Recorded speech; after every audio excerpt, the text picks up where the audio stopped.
Topic for today's class is cells, EMF and internal resistance. Cells के बारे में हम पढ़ेंगे और दो टर्म्स होती हैं सेल्स के बारे में. First term which we'll learn today is EMF and the next term is internal resistance. दोनों ही टर्म्स जो हैं वो सेल की टर्म्स है. जो आप बैटरी लगाते हैं या जो सेल डालते हैं आप रिमोट में, उस सेल का एक EMF होता है. तो क्या होता है वो सीखेंगे, और सेल के लिए इंटरनल रेजिस्टेंस क्या होती है वो भी सीखेंगे. तो इनको समझने के लिए पहले तो ये देखते हैं कि सेल बनता कैसे. कोई सर्किट जो हम इस तरीके से बनाते थे, इसमें हम ये सेल शो करते थे, एक छोटा एक बड़ा. तो ये आखिर होता क्या है, what exactly is this cell, ये बना कैसे. आपको अपने लैब में भी एक सेल बनाना होगा, या तो डैनियल सेल या हो सकता है लेक्लैंक सेल आप कंस्ट्रक्ट करेंगे. कैसे बनता है सेल. सेल में एक इलेक्ट्रोलाइट होता है, एक सॉल्यूशन होगा लिक्विड इलेक्ट्रोलाइट. उस इलेक्ट्रोलाइट के अंदर दो रॉड्स आप डालेंगे, दो इलेक्ट्रोड, एक कैथोड होता है एक एनोड.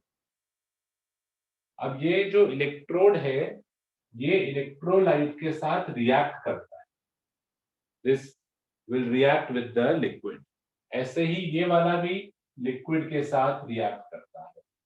एक इलेक्ट्रोड पे ऑक्सीडेशन रिएक्शन होगा और एक इलेक्ट्रोड पे रिडक्शन रिएक्शन, जिस वजह से एक इलेक्ट्रोड जो है वो नेगेटिवली चार्ज हो जाएगा क्योंकि उस पे इलेक्ट्रॉन्स ज्यादा है, और एक इलेक्ट्रोड पॉजिटिवली चार्ज हो जाएगा क्योंकि इलेक्ट्रॉन्स कम.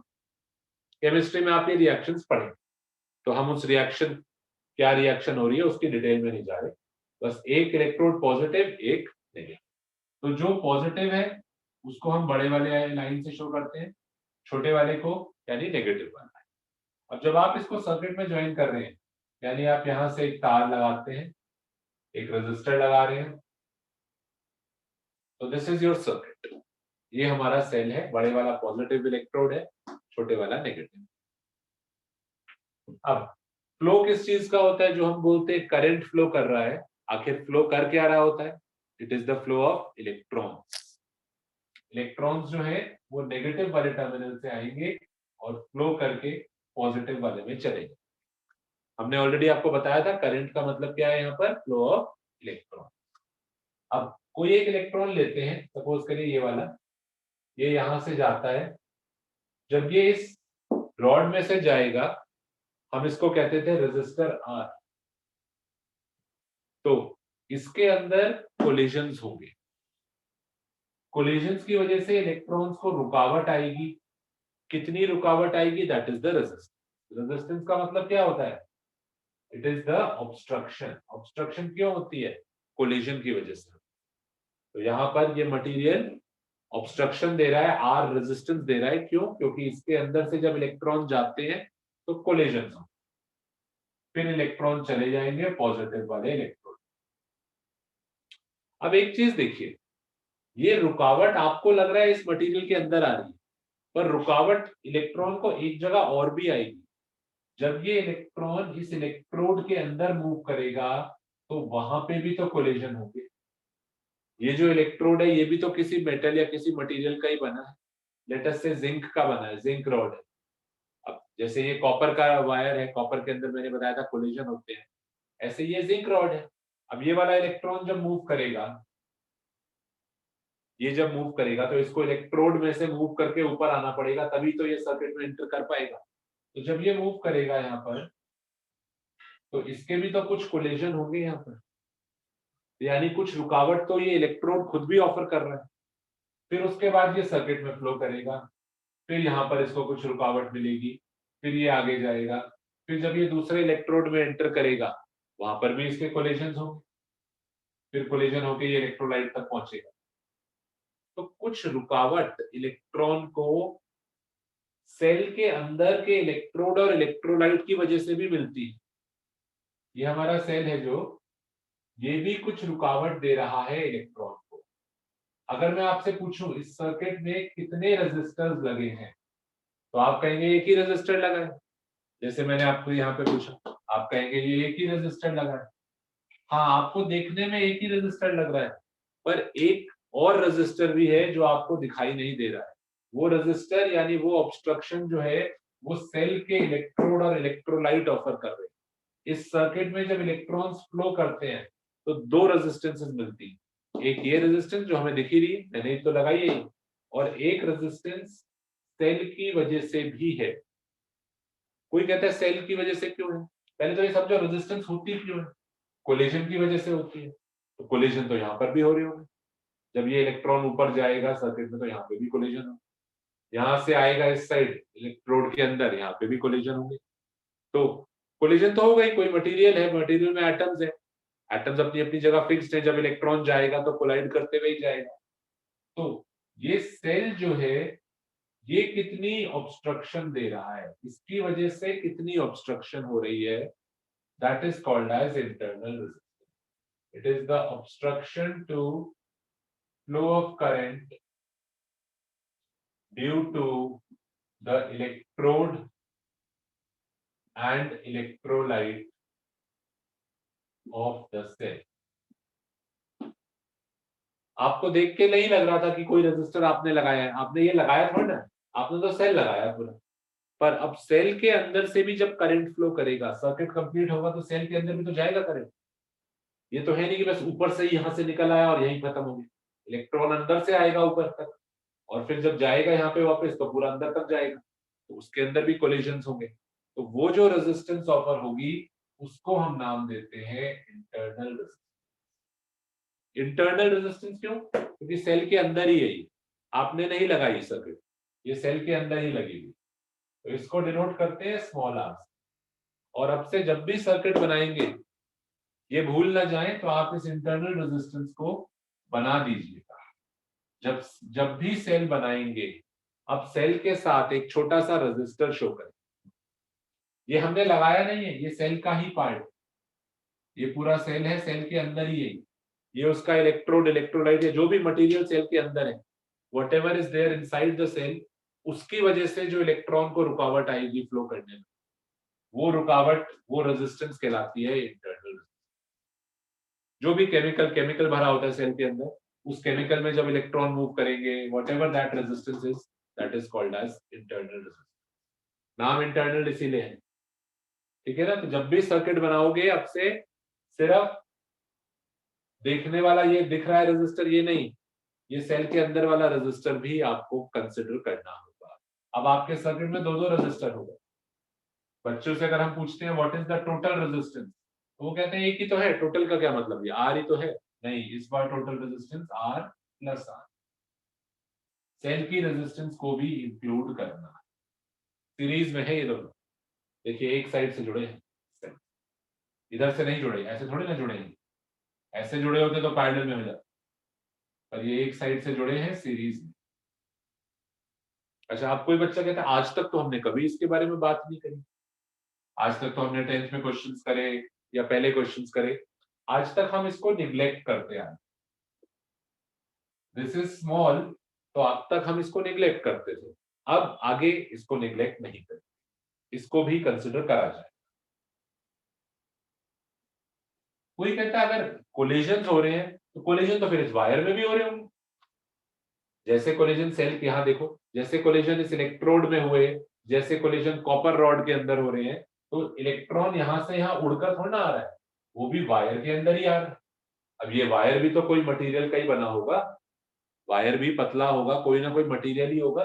जब ये इलेक्ट्रॉन आएगा तो इसके अंदर भी तो एटम्स हैं, उसके अंदर भी तो कोलिजन हो रहे होंगे। हाँ बिल्कुल ठीक बात है, उसके अंदर भी कोलिजन होंगे, तो इस वायर की भी कुछ ना कुछ रेजिस्टेंस होगी, इस वायर की भी ऑब्वियसली रेजिस्टेंस इसकी भी होगी। जैसे सेल की है रेजिस्टेंस, आपके रॉड की रेजिस्टेंस है, तो ऐसे कनेक्टिंग वायर्स की भी कुछ ना कुछ रेजिस्टेंस होगी। पर फिर बहुत कॉम्प्लिकेट हो जाएगा, इसको अभी भी हम निग्लेक्ट ही कर देते हैं। होगी रेजिस्टेंस, कुछ ना कुछ रेजिस्टेंस, कनेक्टिंग हर चीज की रेजिस्टेंस होगी।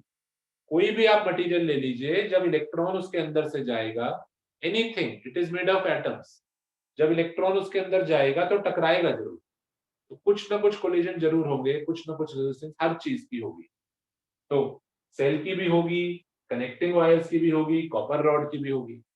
तो कॉपर रॉड को तो हम आर बोल रहे हैं, कनेक्टिंग वायर्स को आप निग्लेक्ट कर दीजिए इनकी रेस्ट। हाँ, सेल को कंसिडर करें। सेल में इलेक्ट्रोड, इलेक्ट्रोलाइट जो भी है, whatever is the resistance offered from inside the cell, cell के अंदर की जो रेजिस्टेंस है उसको अब से हम सेल के साथ बना देंगे, ड्रॉ कर। कोई बच्चा पूछता है ये लगाई क्यों है, फायदा क्या है इसको लगाने का, लगाते नहीं। कोई आंसर कर सकता है मेरे किसी बच्चे का, आपके साथी का कोई डाउट है कि ये हम इंटरनल रेजिस्टेंस लगाई क्यों रहे हैं, अतः ना लगाएं, why are we connecting it, precision, बताइए, सोच के बताइए। तो मोर प्रिसीजन के लिए जो वैल्यू है। ये अगर आप देखो क्या करना है, क्वेश्चन में इसको इंक्लूड करना है, लगाना है या नहीं लगाना है, सिंपल सा लॉजिक। अगर क्वेश्चन में डेटा दिया है, अगर डेटा दिया है, अगर वो बोलता है there is a cell of 10 volt which has an internal resistance of 1 ohm, यानी इसको लगाना है। अगर वो क्वेश्चन में इंटरनल रेजिस्टेंस के बारे में नहीं बोल रहा, वो बोल रहा है सिर्फ सेल ऑफ 10 वोल्ट, इसका मतलब है इंटरनल रेजिस्टेंस, पर वो आपको निग्लेक्ट करने को कह रहा है। ठीक है ना? तो whether you should draw this और नॉट डिपेंड्स ऑन क्वेश्चन में इसके बारे में दिया है या नहीं। ठीक है ना? हो सकता है अभी भी आपके पेपर में क्वेश्चन आए वो इसको निग्लेक्ट करवा रहा है, कैसे पता लगेगा निग्लेक्ट करना है, दिया ही नहीं होगा इसके बारे में, वो सिर्फ कहेगा 10 वोल्ट का सेल है बस, यानी रेजिस्टेंस मत लो। पर रियलिटी में रेजिस्टेंस होगी जरूर, क्योंकि इलेक्ट्रोड में आपको देखो, इलेक्ट्रोड तो हो गई, इलेक्ट्रोलाइट तो हो गई, कुछ ना कुछ कोलिजन तो हो गई ना इलेक्ट्रॉन के। इलेक्ट्रॉन ये तो नहीं कि अपने आप बाहर आ जाएगा, इसके अंदर से मूव करेगा, टकराते टकराते तभी ऊपर आएगा, और फिर जब यहाँ जाएगा पूरा अंदर इलेक्ट्रोलाइट तक जाएगा, कोलिजन होते होते अंदर जाएगा, तो कुछ ना कुछ रेजिस्टेंस तो होगी। तो उसको लें या ना लें, इन रियलिटी होती जरूर है। तो that is called as internal resistance. बना लीजिए, लिख लीजिए। कोई डाउट है तो बताइए, बोलो कोई डाउट। ये टॉपिक बहुत इंपॉर्टेंट है, अगले पूरा जो चैप्टर बचा है, अब से हर क्वेश्चन में आगे एक्सपेरिमेंट्स डिस्कस करेंगे हम, आर इंटरनल सब में रेजिस्टेंस है ये यूज होगा। हाँ, क्या कह रहे हो? सर, ये स्मॉल आर इंटरनल रेजिस्टेंस। हाँ, small R internal resistance. Okay sir. और ये जो बाहर है ये आपने लगाया, ये आपने आपने क्या किया, एक सेल लिया, एक बाहर उसके रॉड लगा दी, तो इसको मैं बोलता हूँ एक्सटर्नल।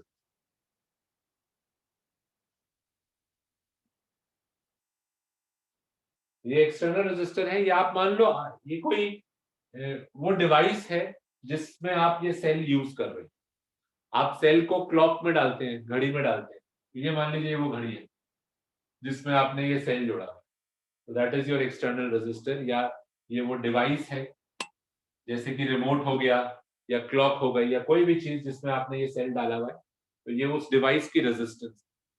सबसे सिंपल घड़ी का केस ले लो, क्लॉक का, आपने क्लॉक में ये सेल डाला, तो जो क्लॉक है, क्लॉक का जो सर्किट है उसकी रेजिस्टेंस आर है, सेल वो भी कुछ रेजिस्टेंस ऑफर कर रहा है, स्मॉल आर, तो टोटल रेजिस्टेंस आपके सर्किट में जो हो जाएगी वो आर प्लस आर। दिया है अगर इसके बारे में तो इसको इग्नोर मत करिए। ठीक है, तो इंटरनल रेजिस्टेंस हमने समझा क्या होता है। अब नेक्स्ट टर्म हम समझते हैं ईएमएफ, इलेक्ट्रोमोटिव फोर्स। लिख लीजिए, इलेक्ट्रोमोटिव फोर्स क्या मतलब है इसका, देखो दो टर्म्स अब आपको हम समझाएंगे, दोनों में फर्क। अभी तक जो भी आप क्वेश्चंस करते थे वो आपको सेल की वोल्टेज देता था, वो कहता था ये सेल 10 वोल्ट का है, यानी ये सेल कितनी वोल्टेज दे रहा है, 10 वोल्ट दे रहा है। अब हम एक और वेरिएबल इंट्रोड्यूस करते हैं, अब सेल की वोल्टेज को V नहीं बोलेंगे, सेल कितनी वोल्टेज प्रोड्यूस कर रहा है उसको V नहीं बोलेंगे, उसको E बोलेंगे। अब मैं कहूंगा सेल का ईएमएफ है 10 वोल्ट, कोई कहता है ईएमएफ का मतलब, ईएमएफ का नाम है इलेक्ट्रोमोटिव फोर्स, पर ईएमएफ है क्या चीज, it is same as the voltage, ये वोल्टेज ही है। कौन सी voltage, the voltage which is produced by the cell. Cell ने कितनी वोल्टेज प्रोड्यूस करी है। उसके अंदर जो भी ऑक्सीडेशन रिडक्शन रिएक्शन हुआ, एक इलेक्ट्रोड नेगेटिव हो गया, एक इलेक्ट्रोड पॉजिटिव हो गया, दोनों के बीच में क्या वोल्टेज है, क्या पोटेंशियल डिफरेंस है, that is called as the EMF. कोई बच्चा कहता है जबरदस्ती ईएमएफ नाम दे दिया, वोल्टेज ही बोल रहे थे तो उसमें क्या प्रॉब्लम थी, वोल्टेज वी बोल रहे थे, 10th से हम सेल की वोल्टेज को वी बोलते आए थे, अब ई क्यों बोल रहे हैं? क्योंकि वी अब किसी और चीज के लिए यूज, वी सिंबल यूज होगा, it is the voltage supplied by this. ये सेल कितनी वोल्टेज मुझे सप्लाई करेगा, या कह सकते हैं जिस आप डिवाइस में डालोगे, घड़ी में डालोगे, रिमोट में डालोगे, जिसमें भी डालोगे, ये उसको कितनी वोल्टेज प्रोवाइड करेगा, उसको वी बोलते हैं। ई और वी, अब दो चीजें, ई और वी है दोनों वोल्टेज ही, ये भी वोल्ट्स में होगा, ये भी वोल्ट्स में। फर्क समझो, ई है मैंने कितनी वोल्टेज प्रोड्यूस करी, मैंने यानी सेल ने कितनी वोल्टेज प्रोड्यूस। वी क्या है, वी वो वोल्टेज है जो सेल आपको प्रोवाइड कर रहा है। कोई कहते हैं इसमें फर्क क्या है, 10 वोल्ट प्रोड्यूस कर रहा है तो 10 वोल्ट ही तो आपको प्रोवाइड करेगा। एक सेल के अंदर 10 वोल्ट वोल्टेज जनरेट हुई तो वो आपको देगा कितनी, 10 वोल्ट ही तो देगा, नहीं वो आपको 10 वोल्ट नहीं देगा। अब ये देखिए, जैसे ये वाला एग्जांपल देखिए, एक ये सेल है, सिंपल 10th क्लास का क्वेश्चन देखते हैं, ये 10 वोल्ट का, ये दो रेजिस्टेंस है R1 R2। कोई जना बता सकता है क्या इस रेजिस्टर को 10 वोल्ट वोल्टेज मिलेगी? No sir, different voltage No, sir. Sir different मिलेगी। क्यों नहीं मिलेगी 10? सीरीज में है सर, सीरीज में सीरीज में है सर। तो फिर वोल्टेज अलग, वोल्टेज बढ़ जाएगी, इसमें से 10 में से कुछ इसको मिलेगा, बाकी इसको मिलेगा, voltage will split, will get divided into two parts, voltage बढ़ जाएगी। अब जरा थोड़ा सा सोचो ऊपर वाले circuit, think about it, think about it कि क्या ये सेल अपनी पूरी वोल्टेज इस रेजिस्टर को दे पाएगा या नहीं। थोड़ा सा सोचो, बोलना नहीं सर दे पाएगा सर। बोलना नहीं है, सोचो सिर्फ, क्या ये सेल अपनी पूरी वोल्टेज इसको दे पाएगा? कोई बच्चा बिना सोचे समझे बोलता है हाँ दे पाएगा, क्योंकि और कोई तो है ही। पर सोचिए, मैंने क्या बोला, सोचने को कहा। कोई और, आप कह रहे हैं और कोई है, कोई और जना, यहाँ पे एक और रेजिस्टर है, आपको इंटरनल है, सर नहीं दे पाएगा। बोलिए मत ना, सुनिए ध्यान से प्लीज। यहाँ पर एक और रेजिस्टर है, आपको देख के लग रहा है एक ही रेजिस्टर है, पर यहाँ दो रेजिस्टर। ये सेल अपनी पूरी वोल्टेज इसको नहीं दे पाएगा। क्या होगा, ये वोल्टेज बढ़ जाएगी दोनों, इसमें से कुछ वोल्टेज इंटरनल रेजिस्टेंस को भी तो मिलेगी, ये भी तो रेजिस्टर है एक, और जो बचेगा फिर वो आपके डिवाइस को मिलेगा। ये तो मतलब इस तरीके से हुआ, सेल ने 10 वोल्ट प्रोड्यूस करा, उसमें से कुछ वोल्टेज खुद उसने ही ले ली, अब उससे क्या होगा, मेरे को तो कम वोल्टेज मिल पाएगी। लेट अस से इंटरनल रेजिस्टेंस ने कुछ वोल्टेज ले ली 0.5 वोल्ट, तो सेल मेरे को 9.5 वोल्ट ही दे पाए। तो दो टर्म्स अब आ जाती है, कितनी वोल्टेज सेल ने प्रोड्यूस करी और वो मेरे को दे कितनी रहा है वोल्टेज, दोनों में फर्क है। अभी तक फर्क नहीं था, क्योंकि अभी तक हम इंटरनल रेजिस्टेंस की बात ही नहीं करते, अभी तक हम इंटरनल रेजिस्टेंस को लेते ही नहीं। हाँ अब कोई दिक्कत नहीं, अब दोनों सेम, 10 वोल्ट प्रोड्यूस करी, अब तो कोई और रेजिस्टर है ही नहीं, तो इसको मिलेगी भी कितनी, 10 वोल्ट ही मिलेगी। पर अब से इंटरनल रेजिस्टेंस को निग्लेक्ट नहीं करना है, इसको भी लेना है। तो क्या होगा, कुछ वोल्टेज इंटरनल रेजिस्टेंस भी ले लेगी। सपोज करिए, ध्यान से देखिए, सेल का ईएमएफ था E, E is the EMF. क्या चीज होती है EMF? It is the voltage produced by this cell. अब जैसे ही आप सर्किट ऑन करेंगे, सर्किट में करंट फ्लो करेगा, ध्यान से देखना प्लीज, सर्किट में करंट फ्लो करेगा। अब अगर करंट फ्लो करेगा, हमें पता है इसको भी तो कुछ वोल्टेज मिलेगी, ये थोड़ी ना सारी वोल्टेज इसको मिल जाएगी। There will be some, wording देखना क्या यूज कर रहे हैं, there will be some voltage drop across the internal resistance. Voltage drop drop मतलब कम हो गई, कुछ वोल्टेज ड्रॉप हो जाएगी इंटरनल रेजिस्टेंस के अक्रॉस। ओम्स लॉ से निकाल लो, V is equal to I into R. कितना है करंट I, रेजिस्टेंस कितनी है R, तो कितनी वोल्टेज ड्रॉप हो गई इंटरनल रेजिस्टेंस में, I इंटू आर। करंट कितना है I और रेजिस्टेंस कितनी है R, तो इंटरनल रेजिस्टेंस ने कितनी वोल्टेज ले ली, I इंटू आर। तो ये बताइए अब आपका जो सेल है वो आपके डिवाइस को, आप इसको अगर रिमोट में डालते हैं या घड़ी में डालते हैं, किसी भी चीज में डालते हैं, तो ये आपको वोल्टेज सप्लाई करेगा कितनी, V is equal to E के बराबर होगी या E से कम होगी, सर ई से कम होगी। कम होगी सर। क्या लिखूं, E में से कितना कम कर दूं, sir minus I E minus I into R. ये फॉर्मूला हो जाएगा हमारा बहुत इंपॉर्टेंट। ये V क्या चीज है, सेल कितनी वोल्टेज आपको सप्लाई करेगा। इसमें E तो उसने प्रोड्यूस करी थी, उसमें से IR उसकी इंटरनल रेजिस्टेंस ही ले गई, तो सेल आपको कितनी वोल्टेज दे पाएगा, that is V is equal to E minus R. इसको आप चेक भी कर सकते हो। तुम अज्यूम करो तुम्हारे पास एक आइडियल वोल्ट मीटर है, तो तुम वोल्ट मीटर लगाते हो, वोल्ट मीटर यहाँ पे लगाते हो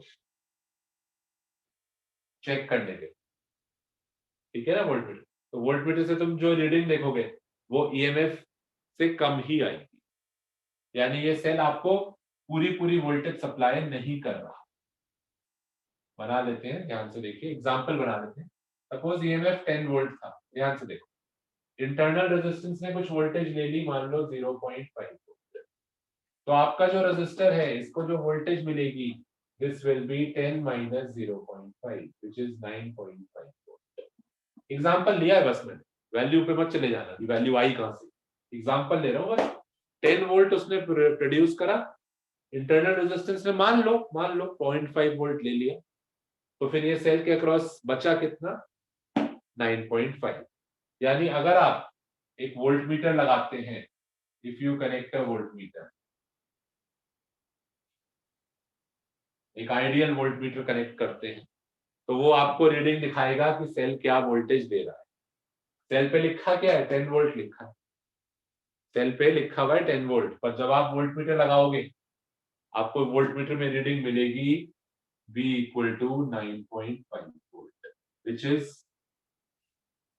slightly less than the EMF। आप सोचोगे फिर कि सेल पे लिखा तो 10 वोल्ट है, कभी देखा करो जो आप सेल घड़ी में डालते हो ना, पेंसिल सेल बोलते हैं, उस पर लिखा होता है, उस पर 1.5 वोल्ट लिखा हो, वो उसका EMF होता है। ऐसे ही इस सेल पे मान लो 10 वोल्ट लिखा था, तुमने सेल को यूज करा, रिमोट में डाल दिया, अब तुम वोल्ट मीटर लगा रहे हो, मेजर कर रहे हो, तुम्हारी रीडिंग तो 10 नहीं आ रही, 9.5। अब तुम सोच रहे हो लिखा तो 10 है, पर मैं मेजर कर रहा हूँ वोल्ट मीटर से, तो रीडिंग 9.5 आ रही है, यानी ये सेल पे लिखा गलत है, ये सेल दे तो 9.5 वोल्ट ही रहा है।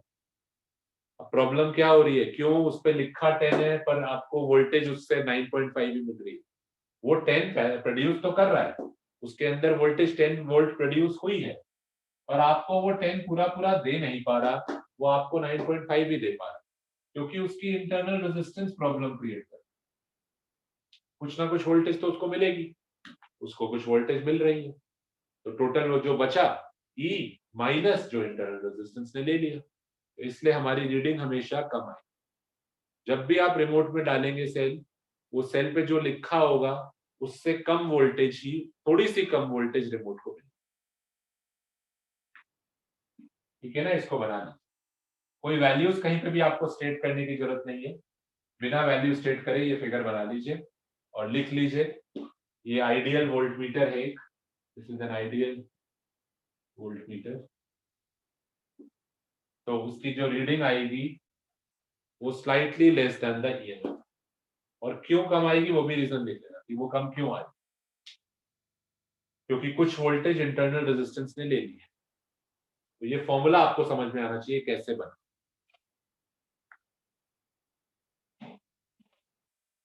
बताओ क्या डाउट है।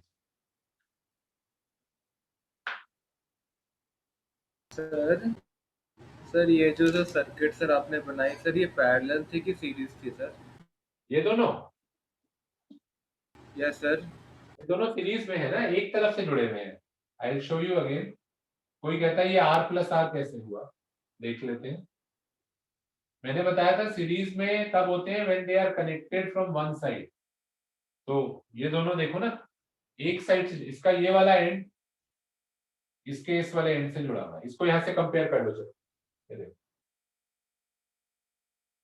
ये 10th क्लास का एक क्वेश्चन दे देता हूँ। This is 2 ohm, this is 8 ohm. चलो जरा बताओ, what is the total resistance in this circuit, बताइए। ये दोनों सीरीज में है या पैरेलल में है? सीरीज में है सर। क्योंकि सर 10। से जुड़े हैं ये बस, और बीच में से कोई वायर भी नहीं निकल रहा। तो स्मॉल आर और कैपिटल आर सीरीज में है। कभी भी आपको इंटरनल रेजिस्टेंस को न्यूमेरिकल में कंसिडर करना हो तो वो और ये सीरीज में कंसिडर करेंगे। और आपको पता है सीरीज में ओके सर। आती है, तो सेल का जो वोल्टेज है वो पूरा पूरा हमें नहीं मिल पाएगा। उसकी खुद की इंटरनल रेजिस्टेंस भी कुछ वोल्टेज ले लेगी, या कह सकते हैं वेस्ट कर देगी। तो हमें जो वोल्टेज मिलेगी that will B E minus IR। और ये आप एक्सपेरिमेंटली चेक भी कर सकते हैं, हमें करने भी है एक्सपेरिमेंट सेल के साथ। तो ये बहुत इंपॉर्टेंट है, ये फॉर्मूले भी प्रैक्टिकल्स में भी आएंगे हमारे ये। तो आप अगर सेल को मेजर करेंगे, सेल के अक्रॉस की वो सेल मुझे क्या वोल्टेज दे रहा है, मैं मेजर करता हूँ, तो जो रीडिंग आएगी वो हमेशा जितना सेल पे लिखा होगा उससे थोड़ी सी कम है। चलो कोई डाउट है तो बताओ। अच्छा चलो अब इस पे ना एक ग्राफ देखते हैं, इसी फॉर्मूले का एक ग्राफ बना देख लीजिए। वोल्टेज ड्रॉप मतलब जैसे जो 0.5 उसने इंटरनल रेजिस्टेंस ने ले लिया वो ही है सर। सर वो वोल्टेज ड्रॉप। हाँ, जो इंटरनल रेजिस्टेंस ने ले लिया। अब देखो ग्राफ देखो, मैं एक ग्राफ बना रहा हूँ V और I के बीच। V वो वोल्टेज है जो सेल मुझे दे रहा है, और I है सर्किट में फ्लो करने वाला करंट। फॉर्मूला देखते हैं, V और I डायरेक्टली है रिलेटेड, तो स्ट्रेट लाइन होना चाहिए, पर नेगेटिव साइन है। V और I डायरेक्टली रिलेटेड है तो स्ट्रेट लाइन है, पर नेगेटिव साइन आता है, इसलिए ग्राफ स्ट्रेट लाइन ऊपर की तरफ नहीं है, ग्राफ स्ट्रेट लाइन नीचे की तरफ। Graph is a straight line but with a negative slope, नीचे की तरफ।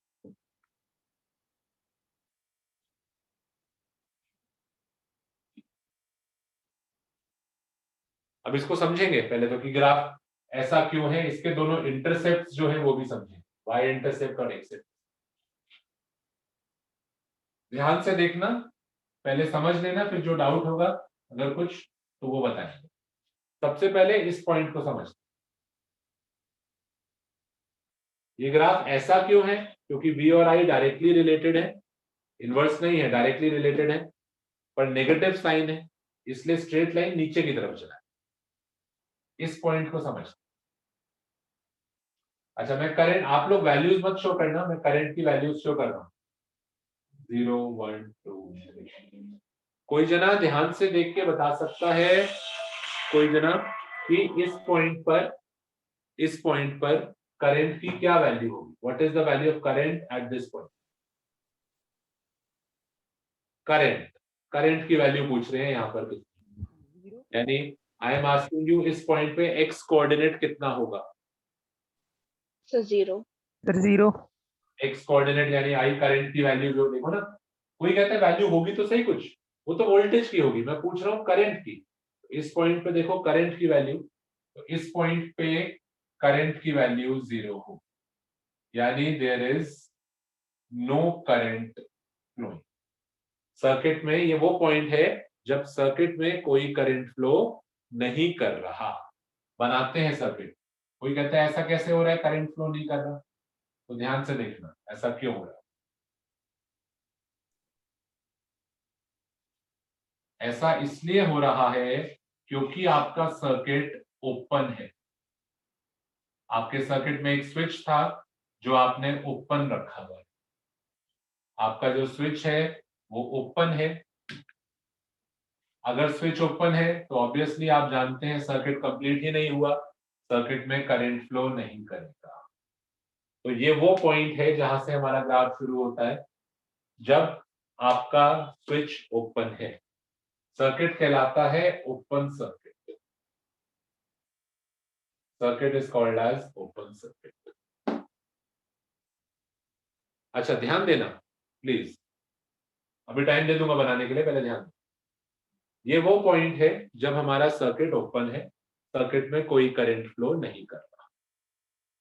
अच्छा, अगर करंट ही फ्लो नहीं कर रहा, पहले फॉर्मूले से नहीं, पहले समझते हैं फिर उसी चीज को फॉर्मूले से भी समझें। पहले जरा ये बताओ, अगर सर्किट में करंट ही नहीं फ्लो कर रहा तो इंटरनल रेजिस्टेंस में करंट ही नहीं जा रहा, तो इंटरनल रेजिस्टेंस को कोई वोल्टेज ही नहीं मिल रही होगी। सेल ने कितनी वोल्टेज प्रोड्यूस करी हुई है? ई। सेल ने वोल्टेज प्रोड्यूस करी हुई है ई। उसमें से कितनी वोल्टेज इंटरनल रेजिस्टेंस को अभी मिल रही है? कोई वोल्टेज मिल ही नहीं रही। क्यों नहीं मिल रही? करंट ही नहीं फ्लो कर रहा। करंट ही नहीं फ्लो करेगा तो उससे कोई होगा क्या कि वोल्टेज मिलेगी ही नहीं उसको। तो अभी इंटरनल रेजिस्टेंस को कोई वोल्टेज नहीं मिल रहा। यानी अगर मैं सेल से पूछता हूं तुम कितनी वोल्टेज मेरे को दे सकते हो, वो कहेगा मैं पूरा पूरा ई वोल्टेज आपको दे सकता हूं। What will be the voltage supplied by the cell? अगर मैं चेक करूं, अगर मैं एक वोल्ट मीटर लगाऊं यहां पर, if I connect a volt meter, एक आइडियल वोल्ट मीटर लगाऊं, तो the voltage supplied by the cell is equal to the EMF. Voltage supplied is equal to the, वो सेल पूरा पूरा 10 वोल्ट, जब भी मैं एग्जांपल लूंगा ना, मैं बोलूंगा सेल का जो ईएमएफ है वो 10 volt, the EMF of the cell is 10। तो इस टाइम पे सेल कितनी वोल्टेज सप्लाई कर रहा है? 10 वोल्ट। वोल्ट मीटर की रीडिंग कितनी आएगी? वोल्ट मीटर की रीडिंग 10 वोल्ट आएगी। आप पूछते हो कि इतनी देर से समझा रहे थे इंटरनल रेजिस्टेंस कुछ वोल्टेज ले लेती है तो रीडिंग 10 से कम आएगी, 9.5 आएगी या 9 आएगी। अब 10 कैसे आ गई रीडिंग? 10 इसलिए आ रही है क्योंकि इंटरनल रेजिस्टेंस कोई वोल्टेज ले ही नहीं रही। कोई कहता क्यों नहीं ले रही? लगी हुई है इंटरनल रेजिस्टेंस, वोल्टेज तो लेगी। वो वोल्टेज इसलिए नहीं ले रही क्योंकि सर्किट में करंट ही नहीं फ्लो कर रहा। करंट क्यों नहीं फ्लो कर रहा? क्योंकि सर्किट ओपन है। ओपन सर्किट में करंट कैसे फ्लो करे? तो देखिए, when the circuit is open there is no current. Current ही नहीं फ्लो करेगा तो there is no voltage drop in the internal resistance. Internal resistance में कोई वोल्टेज ड्रॉप होगा ही नहीं क्योंकि करंट ही नहीं फ्लो कर रहा। और अगर कोई वोल्टेज ड्रॉप नहीं होगा तो सेल अपना पूरा पूरा वोल्टेज सप्लाई कर पाएगा। आप चेक कर लीजिए, किसी आप इंस्ट्रूमेंट से चेक करेंगे तो सेल के अक्रॉस टर्मिनल वोल्टेज, इसको कई बार टर्मिनल वोल्टेज भी बोलते हैं क्योंकि सेल के टर्मिनल्स पे मैं चेक कर रहा हूं। कोई इंस्ट्रूमेंट लगा के चेक करो, रीडिंग आएगी 10 वोल्ट। यानी वोल्टेज जो आप मेजर करोगे, जो सेल आपको देगा वोल्टेज, वो उसके ईएमएफ के बराबर। फॉर्मूले से देखते हैं हम। इस फॉर्मूले में क्या करते हैं? In this formula put current equal to 0, क्योंकि ओपन सर्किट है ना, करंट को 0 पुट कर दीजिए। जैसे ही करंट को 0 पुट करेंगे you get V is equal to E। यानी ये सेल कितनी वोल्टेज आपको सप्लाई कर रहा है? ईएमएफ के बराबर। उस पर लिखा था 10 वोल्ट, रीडिंग भी आ रही है वोल्ट मीटर की 10 वोल्ट। यानी वो जो कह रहा है उतनी वोल्टेज आपको दे रहा है। जितनी उसने प्रोड्यूस करी सारी की सारी वोल्टेज वो आपको दे रहा है। क्यों दे पा रहा है सारी की सारी वोल्टेज? क्योंकि इंटरनल रेजिस्टेंस अभी कोई भी वोल्टेज वेस्ट नहीं कर रही। क्यों नहीं कर रही? क्योंकि उसमें करंट ही नहीं जा रहा। तो देखिए इस पॉइंट पर करंट की वैल्यू 0 थी, ये वाला। तो वोल्टेज की वैल्यू कितनी आई? जब करंट को 0 पुट कर दिया तो वोल्टेज की वैल्यू आ गई ईएमएफ के बराबर। हमारा ग्राफ इस पॉइंट से ऊपर तो जा ही नहीं सकता। क्यों? क्योंकि सेल ईएमएफ से ज्यादा वोल्टेज थोड़ी ना दे देगा। आप कहते हो सेल से कि तुमने प्रोड्यूस 10 करा है और तुम मुझे 11 वोल्ट दे दो, वो हो ही नहीं सकता। उसने जब प्रोड्यूस आपको 10 करा है, वो 10 का 10 आपको दे रहा है, उससे ज्यादा तो कभी दे ही नहीं सकता। तो ग्राफ इससे ऊपर नहीं जा सकता, कभी इससे नीचे ही जाएगा। तो ये स्टार्टिंग पॉइंट है ग्राफ का, इसके बारे में बना लीजिए। जो कुछ मैंने बोला उसको अपने वर्ड्स में लिख लीजिए कि सेल पूरी पूरी वोल्टेज क्यों दे पा रहा है, क्यों वोल्टेज कम नहीं हो रही, इस बात को लिख।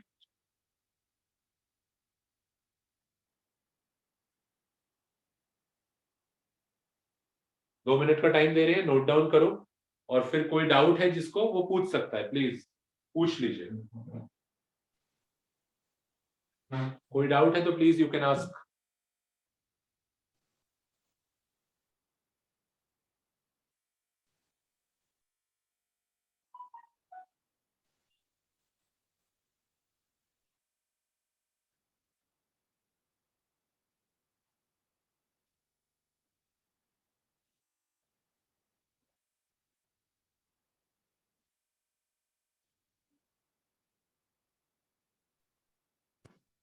सर इसमें voltmeter ideal voltmeter क्यों बोल रहे हो आप?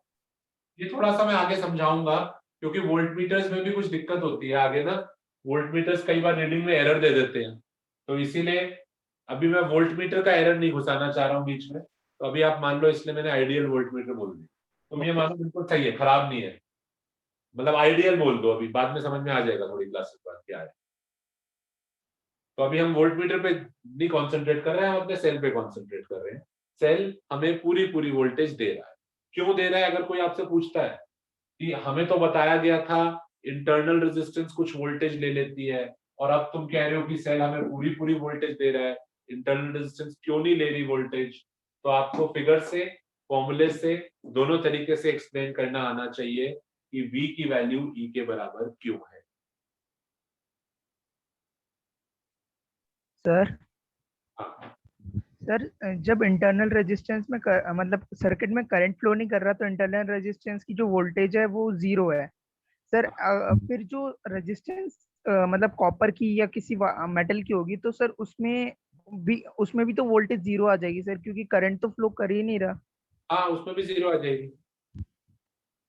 तभी तो मैं अपने डिवाइस से मेजर, तब मैं चेक कैसे करूं कि सेल सप्लाई कितना कर रहा है, इसलिए मैंने ये लगाया, मैंने वोल्टमीटर लगाया सेल के टर्मिनल्स के अक्रॉस। मैं चेक करना चाहता हूं कि सेल कितनी वोल्टेज सप्लाई करेगा, तो मैंने वोल्टमीटर लगाया सेल के टर्मिनल्स के अक्रॉस, चेक करने के लिए कि इन दोनों टर्मिनल्स के बीच में अभी कितनी वोल्टेज अवेलेबल है, इन दोनों टर्मिनल्स के बीच में अभी कितनी वोल्टेज अवेलेबल है।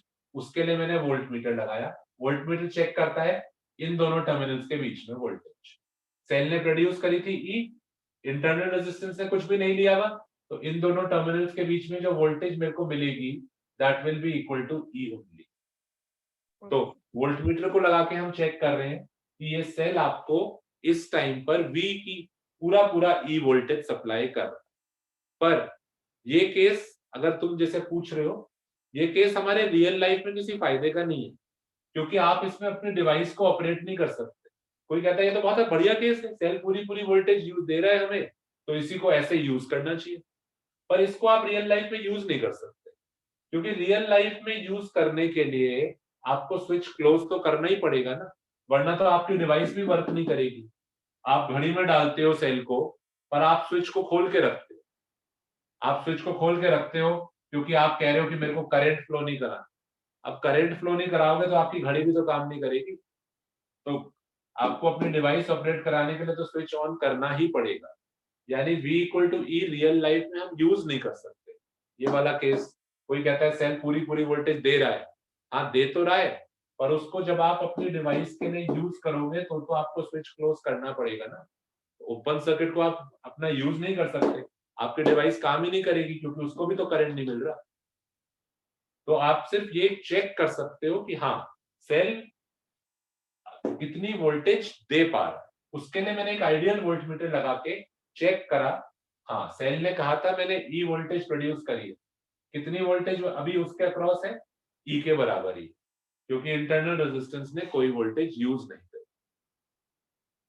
अब क्या होता है आगे देखते हैं। अब जब भी आप सेल को यूज करोगे तो ऑब्वियसली आपको स्विच तो क्लोज करना ही पड़ेगा, खुले स्विच में आप थोड़ी ना यूज करोगे सेल, मेरी डिवाइस भी तो काम नहीं करेगी, वरना इसको भी तो करंट चाहिए। तो जैसे ही आप स्विच को क्लोज करोगे, ध्यान से सुनिएगा, जैसे ही आप स्विच को क्लोज करेंगे, जब आप स्विच ऑन करते हैं, स्विच ऑन करते ही करंट फ्लो करेगा, है ना, करंट फ्लो करेगा। करंट फ्लो करेगा तो क्या होगा, इंटरनल रेजिस्टेंस को कुछ वोल्टेज मिलने लगेगी, तो हम स्विच ऑन कर देते हैं। स्विच ऑन करते ही सर्किट में करंट फ्लो करने लगता है पॉजिटिव वाले से। करंट फ्लो करने लगेगा तो इंटरनल रेजिस्टेंस कुछ वोल्टेज ले लेगी, तो there is some voltage drop in internal resistance. तो उस वजह से क्या होगा, सेल के टर्मिनल्स में, इन दो टर्मिनल्स में वोल्टेज कम हो जाएगी। सेल ने प्रोड्यूस कितनी करी थी, ई, इंटरनल रेजिस्टेंस ने कितनी ले ली, आई आर, तो इन दोनों टर्मिनल्स के अक्रॉस जो वोल्टेज बची, the voltage across the terminal, cell के टर्मिनल्स के अक्रॉस जो वोल्टेज है वो हो गई कितनी, ई माइनस आई आर। अब अगर आपका वोल्टमीटर लगा हुआ होगा, इस बार वोल्टमीटर आपको ई की रीडिंग नहीं देगा। अब वोल्टमीटर की रीडिंग 10 वोल्ट नहीं होगी, अब वोल्टमीटर की रीडिंग 10 में से थोड़ी सी कम होगी। Voltage supplied is slightly less than the EMF. तभी देखिए ग्राफ नीचे चला गया। ग्राफ नीचे क्यों गया, क्योंकि सेल जो वोल्टेज अब मेरे को दे रहा है वो ईएमएफ से थोड़ी कम हो गई। 10 वोल्ट नहीं है, लेटस से 9 वोल्ट हो गया, या लेटस से 8 वोल्ट हो गया। वोल्टेज कम क्यों हो गई, जितना सेल पे लिखा है उससे कम क्यों हो गई, स्विच ऑन करते ही। स्विच ऑन करते ही सेल जो वोल्टेज दे रहा है, पहले स्विच खुला था, वोल्टमीटर की रीडिंग आ रही थी 10 वोल्ट, यानी ये सेल 10 वोल्ट दे रहा था। जैसे ही आपने स्विच ऑन करा, वोल्टमीटर की रीडिंग हो गई 8 वोल्ट, यानी अब ये सेल आपको जो अभी तक 10 वोल्ट दे रहा था, अब स्विच ऑन करते ही अब ये आपको 8 वोल्ट दे रहा है। ऐसा क्या हो गया, अभी तक तो 10 वोल्ट दे रहा था, अब 8 वोल्ट दे रहा है, क्योंकि स्विच ऑन करते ही करंट फ्लो करने लगा। करंट फ्लो करने से इंटरनल रेजिस्टेंस ने कुछ वोल्टेज ड्रॉप कर दिया, जिस वजह से जो अब सेल वोल्टेज दे पाएगा, वोल्टमीटर की जो रीडिंग आएगी अब वो 10 से थोड़ी कम हो जाएगी। ग्राफ देखिए नीचे चला, 9 हो गई, 8 हो गई, 7 हो गई, 6, 5, 4, 3 कम हो जाएगी, डिपेंडिंग ऑन ये कितना ले जाएगी, उसके बाद बचेगा कि सेल हमें कितनी दे पा। कई बार आपने नोटिस करा होगा, आप घड़ी में डालते हैं सेल, शुरू शुरू में तो घड़ी घड़ी जो है बिल्कुल सही चल रही है, पर कई बार आपने देखा होगा थोड़े टाइम बाद ये स्लो डाउन हो जाती है। चल तो रही है घड़ी, रुकी नहीं है, सेल खत्म नहीं हुआ, घड़ी चल रही है, पर उसका टाइम गलत हो जाता है, पीछे हो जाती है, उसकी जो हैंड्स है वो और हल्के चल रहे, जितना चलने चाहिए स्पीड से हल्के चल रहे। वो प्रॉब्लम क्या हो गई है, वो प्रॉब्लम हो जाती है कि जो सेल है वो घड़ी को कम वोल्टेज देता है। अब यही सेल 10 वोल्ट का है, आइडियली हम सोचते थे इसको 10 वोल्ट देगा, पर क्या हो रहा है प्रॉब्लम, बहुत सारी वोल्टेज इंटरनल रेजिस्टेंस ने दे दी। लेट अस से इंटरनल रेजिस्टेंस ने 4 वोल्ट दिया, तो इसको जो वोल्टेज मिल रही है 10 माइनस 4, वो तो सिर्फ 6 वोल्ट मिल रही है। आपकी जो रेजिस्टेंस है उसको सिर्फ 6 वोल्ट, यानी घड़ी को सिर्फ 6 वोल्ट मिल रहा है, तो उस वजह से उसको सही वोल्टेज नहीं मिल पा रही, इसलिए वो सही काम नहीं कर पा रही। रिमोट आपने देखा होगा, थोड़े टाइम में सेल, आप बोलते हैं ना सेल वीक हो गया, मैं ये नहीं बोल रहा हूँ सेल खत्म हो गया, आपने ये सेंटेंस हो सकता है यूज कराओ, इसके सेल वीक हो गए। वो सेल वीक हो जाने का क्या मतलब है, कि वो सेल अब कम वोल्टेज दे पा रहा है, जितनी उस पर लिखी थी उससे काफी कम वोल्टेज अब वो दे पा रहा है, क्योंकि इंटरनल रेजिस्टेंस काफी वोल्टेज ले लेती है। मतलब सर इसमें वोल्टेज खत्म नहीं होती कभी, क्या चीज सेल में कभी वोल्टेज खत्म नहीं होती मतलब। खत्म होगी ना, देखो नीचे आते आते ये ग्राफ 0 पे भी आ जाएगा, आएंगे अभी, अभी आएंगे उस पर भी। तो ये ग्राफ नीचे क्यों जा रहा है उसको एक्सप्लेन कर रहे थे, क्योंकि स्विच ऑन करते ही करंट फ्लो करा, इंटरनल रेजिस्टेंस ने कुछ वोल्टेज ले ली, तो सेल जो वोल्टेज मुझे दे पा रहा है वो पहले के मुकाबले कम हो गई। कोई कंसर्न है तो बताइए, बोलो बोलो, कोई कंसर्न है पूछो।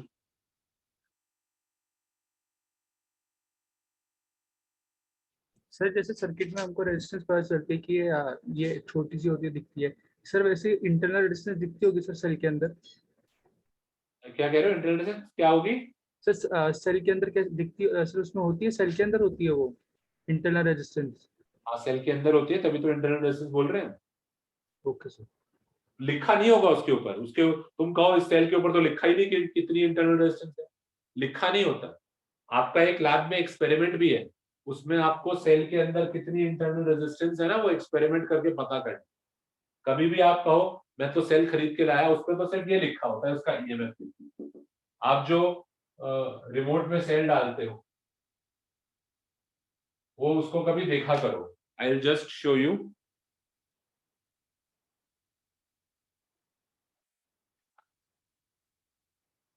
जो रिमोट में सेल डालते हैं उसको अगर आप देखेंगे तो इस टाइप से ये सेल होता है। इसके दो टर्मिनल्स हैं, ऊपर वाला पॉजिटिव टर्मिनल होता है और ये नीचे नेगेटिव होता है। ये यहाँ पे बना हुआ भी होता है, आप ध्यान से देखेंगे पॉजिटिव नेगेटिव बना हुआ है। इट इज शोइंग, ऊपर यहाँ पे पॉजिटिव लिखा हुआ है और ये नीचे नेगेटिव का साइन बना। और इस पे अगर आप ध्यान से देखेंगे ना तो इस पे इसका ईएमएफ लिखा हुआ होता है, ये कितनी वोल्टेज देता है ये इस पे लिखा हुआ होता है 1.5 volt.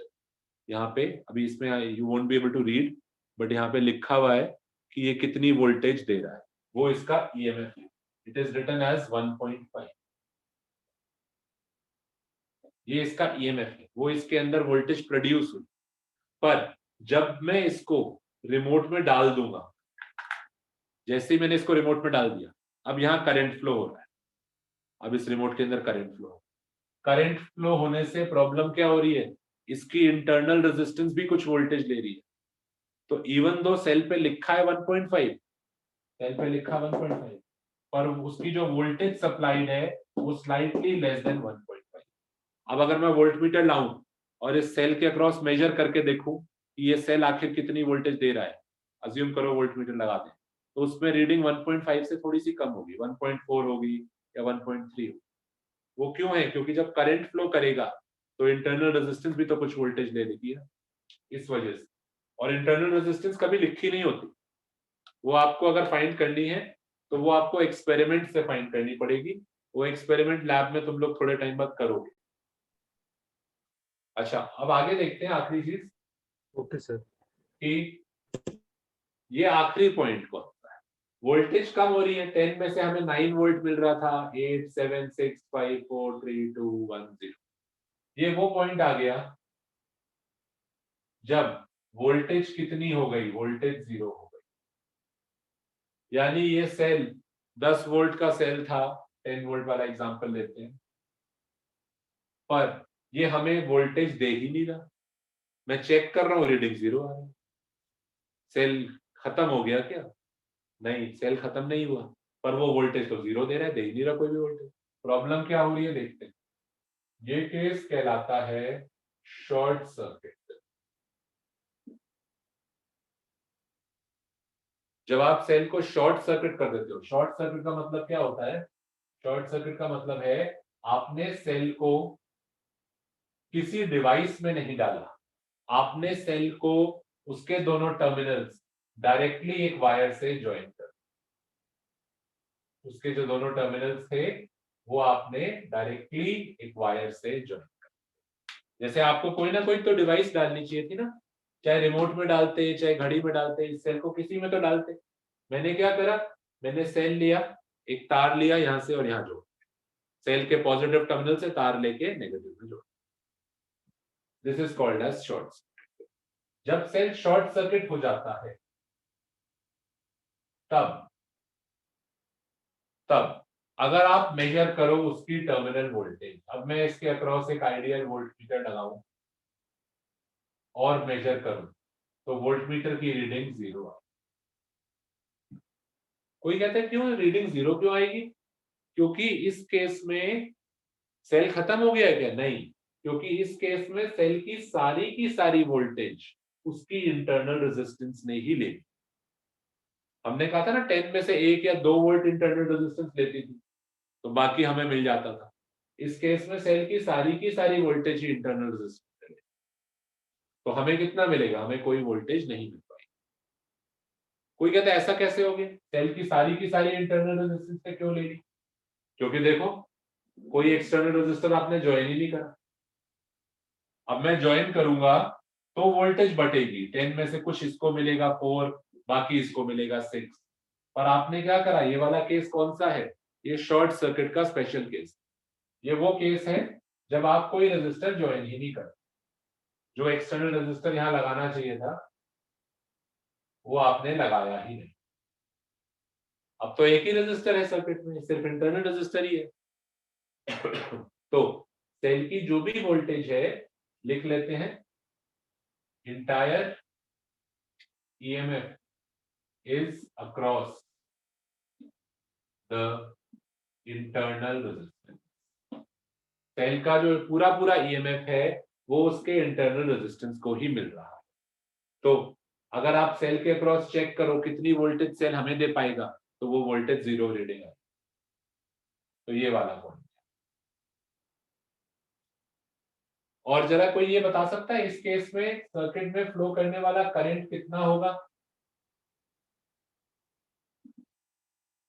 What is the use Ohm's law? I is equal to V by R। V नहीं बोलेंगे, क्या है सेल की वोल्टेज E, और रेजिस्टेंस कितनी है सर्किट में? What is the total resistance in the circuit? Small R. small r, small R. Case में शॉर्ट सर्किट के केस में करंट कितना है सर्किट में? E by R है। तो करंट को लेबल कर देते हैं ना करंट एक्सिस। यहाँ पे जो करंट है इसको I max भी बोलते हैं, और ये होता है E by R। और शॉर्ट सर्किट वाले केस में सेल के अक्रॉस अगर आप मेजरमेंट करेंगे आइडियल वोल्टमीटर से तो रीडिंग 0 आएगी। ओपन सर्किट वाले केस में आप मेजरमेंट करोगे तो जो रीडिंग आएगी वो EMF के बराबर आएगी। शॉर्ट सर्किट वाले में करोगे, देखो इस वाले में रीडिंग जो आएगी वो EMF के बराबर है, इस केस में जो रीडिंग आएगी वो 0 है। इस केस में सेल अपनी पूरी वोल्टेज मुझे दे पा रहा, इस केस में सेल मुझे कुछ भी नहीं दे पा रहा क्योंकि सारा इंटरनल रेजिस्टेंस नहीं दे पा। तो ये दो एक्सट्रीम केसेस। जब हम सेल को यूज करते हैं रियल लाइफ, वो ना ये वाला पॉइंट होता ना ये वाला पॉइंट होता, वो कोई बीच का पॉइंट होता। जैसे रिमोट में जब ये सेल डला हुआ है तो ना वो ये वाला पॉइंट है ना वो ये वाला पॉइंट है, वो बीच का कोई पॉइंट है जिसमें थोड़ी सी वोल्टेज इंटरनल रेजिस्टेंस को मिलती है, बाकी वोल्टेज मेरे को मिलती है।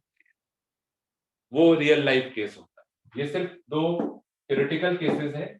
जब सेल रियल लाइफ में यूज होता है तो हो सकता है वो ये वाला पॉइंट जिसमें 10 में से 2 वोल्ट इंटरनल रेजिस्टेंस ले रही है, 8 वोल्ट मुझे मिलता है। ये दोनों सिर्फ थ्योरेटिकल केस। ये वो केस था जब स्विच खुला हुआ था, जब सेल मुझे पूरी वोल्टेज दे पा रहा था, 10 में से 10 पूरा दे रहा। और ये शॉर्ट सर्किट वाला केस था जब सेल मुझे कोई भी वोल्टेज नहीं दे पा रहा। क्यों नहीं दे पा रहा था? क्योंकि इंटरनल रेजिस्टेंस ने ही सारी वोल्टेज दे दी। और फॉर्मूले में डाल के चेक भी कर सकते हैं आप, पुट करके देखिए V equal to E minus I R. I की वैल्यू डालो, पुट करो, आई की वैल्यू यहाँ पुट करो तो V कितना आएगा देखो, E minus current E by R into R. Current को E बाय आर पुट करके देखो तो 0 आ जाएगा। यानी सेल कितनी वोल्टेज दे पा रहा है? 0 वोल्टेज।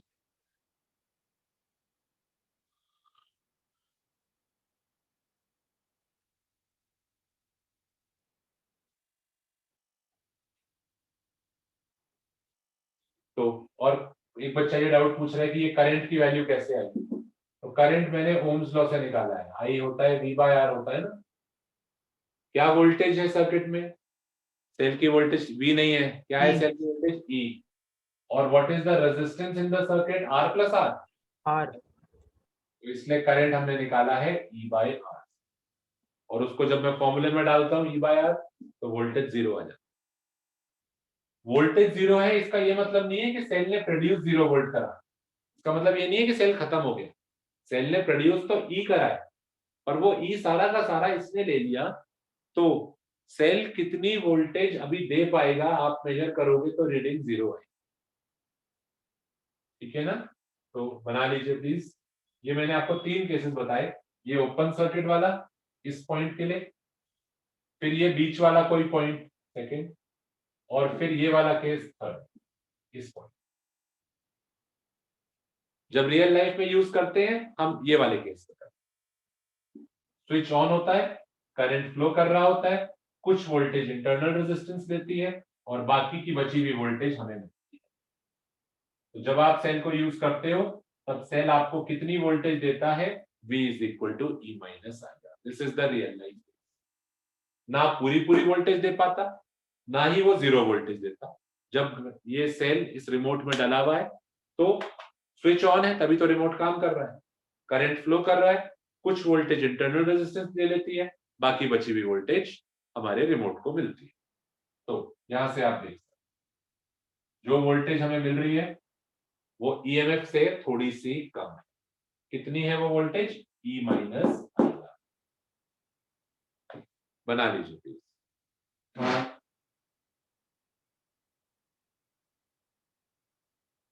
अब इस पे आपको कुछ होमवर्क दे रहा हूं मैं, अभी साथ साथ just after the class try करिएगा, पेज 73 एंड 74 रीड करिए। जो कुछ मैंने समझाया वो सब रिटन फॉर्म में कैसे लिखना है वो सब वहां दे रखा है। साथ साथ पढ़ोगे तो अभी याद भी है जो बताया है, और साथ साथ पढ़ोगे तो और अच्छा समझ में आएगा।